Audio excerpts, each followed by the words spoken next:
មានសួរពុកម៉ែបងប្អូនហើយក៏ចូលរួមអបអរសាទរដល់បងប្អូនដែលទើបប្រឡងបាក់ឌុបចប់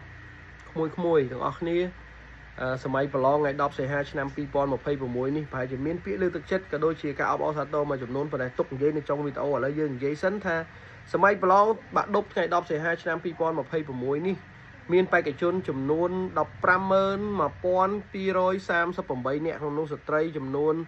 84,735 នាក់បាទស្ត្រីច្រើនហើយមណ្ឌលប្រឡងសរុបគឺ244មណ្ឌលក្នុងនោះ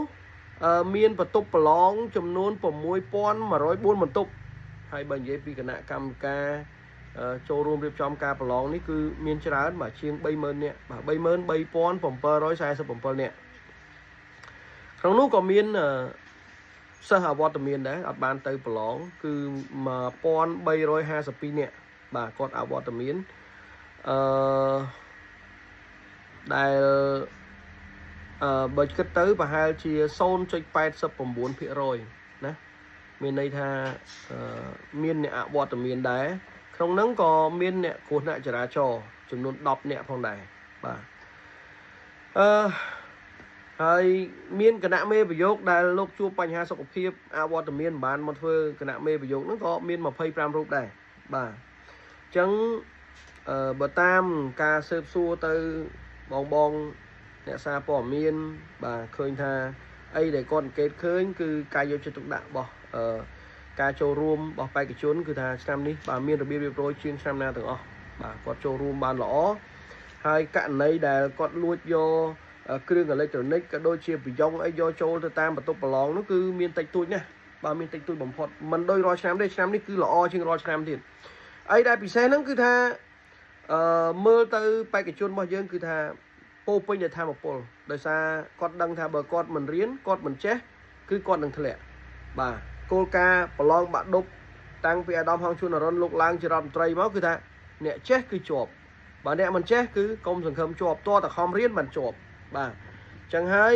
បើនិយាយពីការពឹងលើសំណាងវាមានតិចភាគរយមែនតើបាទអញ្ចឹងគឺត្រូវតែខិតខំប្រឹងប្រែងហើយឃើញបេក្ខជនរបស់យើងទាំង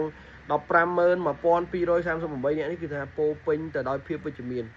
ញ្ចឹងអីដែលខ្ញុំនិយាយបានថាឆ្នាំនេះលទ្ធផលគឺអាចនឹងល្អប្រសើរជាងរាល់ឆ្នាំបាទហើយយើងឃើញហើយពីឆ្នាំទៅឃើញមានបេក្ខជនយើងជាប់នីតិល្អច្រើនមែនតើអញ្ចឹងឆ្នាំនេះក៏អាចនឹងមានអ្នកជាប់ច្រើនជាងឆ្នាំមុននីតិល្អច្រើនឆ្នាំមុនទៀតប៉ុន្តែយ៉ាងណាយើងចាំអ៊ុតលទ្ធផលរបស់គ្នាគឺនៅថ្ងៃទី2កញ្ញាឆ្នាំ2026ខាងមុខនេះលទ្ធផលនឹងប្រកាសជាផ្លូវការបើគ្មានការប្រែប្រួលទេគឺថ្ងៃ2កញ្ញាខាងមុខនេះគឺប្រកាសលទ្ធផលហើយអញ្ចឹងពីខ្ញុំទៅជូនពរបងប្អូនប្រឡងបាក់ឌុបទាំងអស់ណាមិនថាបេក្ខជនមិនថាបេក្ខនារីទេគឺថាដែលបានខិតខំប្រឡងអស់ពីសមត្ថភាពហើយគឺថាជូនពរឲ្យជាប់ហើយជាប់នីតិល្អទៀតបាទហើយយើងប្រមូលធនធានយើងខិតខំជួយបាទធ្វើការរៀនសូត្រក៏ដូចជាចូលរួមក្នុងកិច្ចអភិវឌ្ឍប្រទេសជាតិរបស់យើងទាំងអស់គ្នាស្របតាមគោលការណ៍ដឹកនាំរបស់អ្នកដឹកនាំបាទរដ្ឋាភិបាលរបស់ប្រទេសកម្ពុជា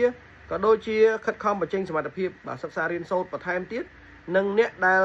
មិនជាប់ណាក៏កុំទាន់អស់សង្ឃឹមដែរព្រោះឥឡូវនេះមានការបង្រៀនជំនាញអីច្រើនណាស់ដែលអាចខិតខំរៀនសូត្របានហើយចូលរួមកិច្ចអភិវឌ្ឍប្រទេសយើងទាំងអស់គ្នាកុំបាក់ទឹកចិត្តបើសិនមិនជាប់ឆ្នាំនេះក៏អាចប្រឡងស្វែងរកនៅឆ្នាំក្រោយៗទៀតបានដែរប៉ុន្តែតាមមើលទៅមិនខកចិត្តច្រើនទេបាទដោយសារយើងបានខិតខំទាំងអស់គ្នាហើយអរគុណច្រើនជំរាបលាបាទ